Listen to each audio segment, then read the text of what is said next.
सङ्गच्छध्वं संवदध्वं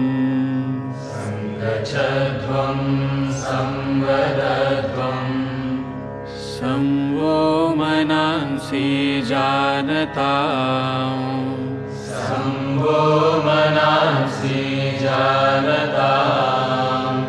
देवा भागं यथा पूर्वे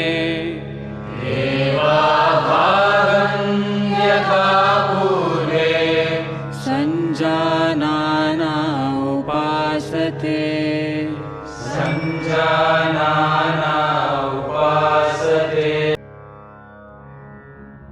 योग की दुनिया में आपका स्वागत है। आइए अब हम योग साधना का अभ्यास चालन क्रियाओं यानी शिथिलता अभ्यासों से करते हैं, जो शरीर में सूक्ष्म रूप से रक्त संचार को बढ़ाते हैं। गर्दन का व्यायाम, गर्दन को आगे और पीछे झुकाना। सचेत मुद्रा में खड़े हों। पैरों को आरामदायक स्थिति में फैलाएं तथा हाथों को कमर पर रखें। सांस छोड़ें तथा सिर को धीरे धीरे आगे की ओर झुकाएं और थोड़ी को छाती से स्पर्श कराने का प्रयास करें। सांस भीतर लें तथा सिर को उतना पीछे ले जाएं जितना आराम से जा सके और सांस भीतर लिए हुए सिर को वापस आगे लाएं। गर्दन को बाहिनी तथा दाहिनी ओर झुकाना। सांस छोड़ें तथा सिर को धीरे धीरे दाहिनी तरफ झुकाएं। कान को कंधे के उतना अधिक निकट ले जाएं जितना संभव हो। सांस भीतर लें तथा सिर को सामान्य स्थिति में लाएं। सांस छोड़ें तथा सिर को बाईं तरफ झुकाएं। सांस भीतर लें तथा सिर को वापस सामान्य स्थिति में लाएं। दाहिनी और बाहिनी ओर घुमाना। सांस छोड़ें तथा सिर आराम से दाहिनी तरफ इतना घुमाएं कि थोड़ी कंधे की सीध में आ जाए। सांस भीतर लें तथा सिर को घड़ी की सुइयों की दिशा में घुमाएं। सिर नीचे की ओर जाते समय सांस छोड़ें।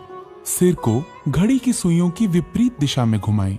गर्दन के चारों ओर खिंचाव, गर्दन के जोड़ों और मांसपेशियों के शिथिलन तथा गर्दन के तनाव के दूर होने की अनुभूति करें। गर्दन में दर्द और स्पॉन्डिलाइटिस की शिकायत वाले लोगों को यह व्यायाम आराम से करना चाहिए। स्कंद संचालन। दोनों पैर परस्पर मिले हुए हों। पैर से सिर तक के हिस्से को सीधा रखें। भुजाओं को बगल में रखें। श्वास खींचते हुए बगल से दोनों भुजाओं को अपने सिर से ऊपर उठाएं। हथेलियां ऊर्ध्व दिशा में हों। श्वास छोड़ते हुए दोनों भुजाओं को बगल में वापस ले आएं। जब हाथों को सिर से ऊपर उठाएं तो ध्यान रखें कि वे सिर को स्पर्श ना करें। इसी तरह जब हाथों को नीचे लेकर आएं तो इस बात का ध्यान रखें कि जांघों को वे स्पर्श ना करें। उंगलियों को मिलाते हुए दोनों हथेलियों को पूरी तरह खोलें।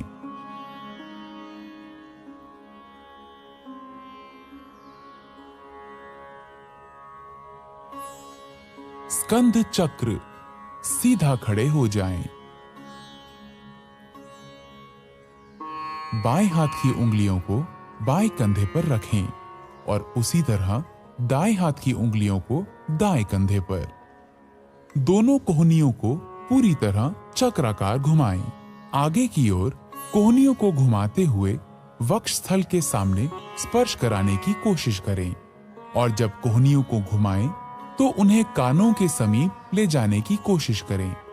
इसी तरह विपरीत दिशा में भुजाओं को खींचते हुए घुमाएं और कोशिश करें कि इस दौरान भुजाएं शरीर को स्पर्श करें। इस क्रिया को बाएं से दाएं अर्थात घड़ी की सुई की विपरीत दिशा में 5 बार दोहराएं। इस क्रिया के अभ्यास से हड्डियां, मांसपेशियां और स्कंद क्षेत्र की तंत्रिकाएं स्वस्थ रहती हैं। यह अभ्यास गर्दन की रीढ़ की हड्डी की अपकर्षक अर्थात सर्वाइकल स्पॉन्डिलाइटिस बीमारी को दूर करने में सहायक है। धड़ को घुमाना। पांवों को परस्पर 2 फुट की दूरी पर रखें। दोनों हाथों को छाती की ऊंचाई तक इस प्रकार उठाएं कि दोनों हथेलियां एक दूसरे के सामने हों। सांस छोड़ें। शरीर को दाहिनी तरफ इतना घुमाएं कि बाईं हथेली दाहिने कंधे को स्पर्श कर ले। सांस भीतर लेते हुए वापस लौटें। अब सांस छोड़ें। शरीर को बाईं तरफ इतना घुमाएं कि दाहिनी हथेली बाएं कंधे को स्पर्श कर ले।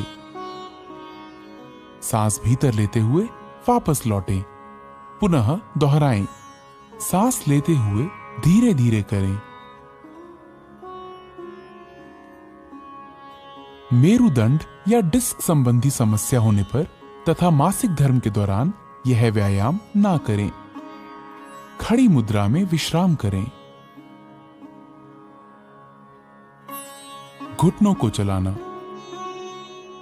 सांस भीतर लें।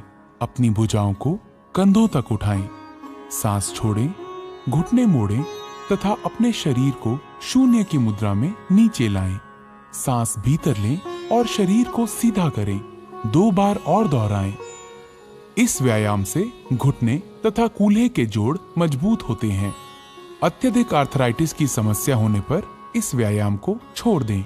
हाथों को नीचे लाते समय सांस छोड़ें।